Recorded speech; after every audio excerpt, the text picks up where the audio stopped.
Plus de condamnation, plus de réclamation. Il n'y a plus de condamnation pour ceux qui demeurent en Jésus-Christ. Plus de condamnation, plus de réclamation, plus de condamnation. Toi-même tu sais, Jésus-Christ. Et non, il n'y a plus de condamnation pour ceux qui sont en Jésus-Christ. Comme le dit mon frère Hendrik G dans la musique de l'introduction.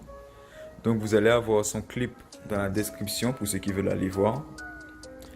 Adam nous avait plongé dans le péché à cause de sa désobéissance et Jésus-Christ nous a délivrés du péché, comme dit 1 Corinthiens 15, verset 21.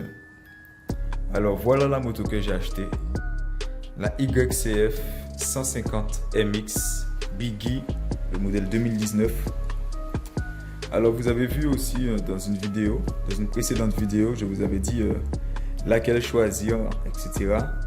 Mais en fait, j'avais déjà choisi ma moto, je l'avais déjà roulée et c'est pour ça que vous allez voir qu'il y a quelques modifications. Alors on commence tout de suite par le guidon. Voilà, un guidon doré avec sa barre de renfort anodisée, les leviers d'embrayage retournable, levier de frein retournable aussi. J'ai acheté aussi les poignées YCF en rouge pour aller avec la moto. Et comme vous le voyez là, j'ai acheté ce magnifique tirage rapide horloger anodisé en rouge pour rester dans les tons de la moto. Donc vous aurez un tuto pour savoir comment changer la poignée et vous aurez aussi un tuto pour savoir comment changer la position de la pédale de frein arrière. Parce qu'elle était un tout petit peu trop haute pour moi, je n'étais pas à l'aise. Et vous saurez comment la changer de position. Un peu plus haut ou bien un peu plus bas. J'ai aussi acheté quelques petits autocollants YCF sur internet. Ici. J'en ai mis ici aussi.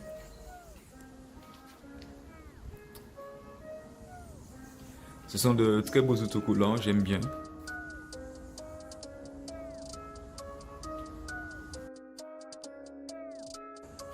J'ai aussi pris des couvre-rayons rouges pour donner un petit peu plus de style à la moto. J'aime bien ces couvre-rayons. Donc, comme vous le voyez, les pneus sont neufs. Je les ai changés. Ce ne sont pas les pneus Guanli d'origine qui sont très fragiles. Alors, nous avons un 150 cm3 qui fait entre 14 et 15 chevaux. Ça roule assez bien. Ce n'est peut-être pas une motocross, mais il y a de quoi s'amuser avec. Alors, il y a un carbu 26 d'origine de chez Mikuni. La boîte à air qui permet au carbu de rester au sec avec un filtre à l'intérieur. J'ai changé aussi récemment le levier de vitesse. Donc celui-là, je ne l'ai pas acheté, on me l'a donné. Donc il est déporté, ça permet d'être plus à l'aise pour pouvoir passer les vitesses. J'ai fait une petite modification aussi au niveau du pignon de sortie de boîte. Donc le pignon d'origine il est en 15 dents et moi je l'ai mis en 13 dents. Donc ce qui permet d'avoir un peu plus de nervosité que d'origine.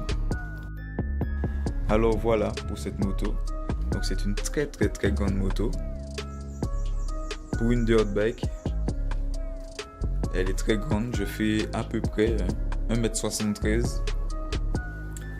Et malgré ça, je suis un peu sur la pointe des pieds quand je monte dessus. Donc c'est à peu près tout. Vous aurez quelques petites prises de vue de moi avec la moto. Hein. Je n'ai pas encore de GoPro. Donc en attendant, hein, je fais comme je peux.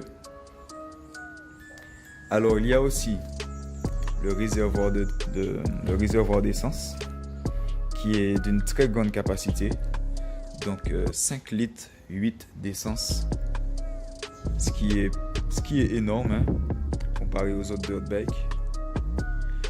Alors pour vous donner une idée, j'ai déjà fait plus de 3 heures de moto sans la ravitailler et le bac d'essence il était encore plein. Donc voilà. Sans plus tarder, je vous lance la vidéo.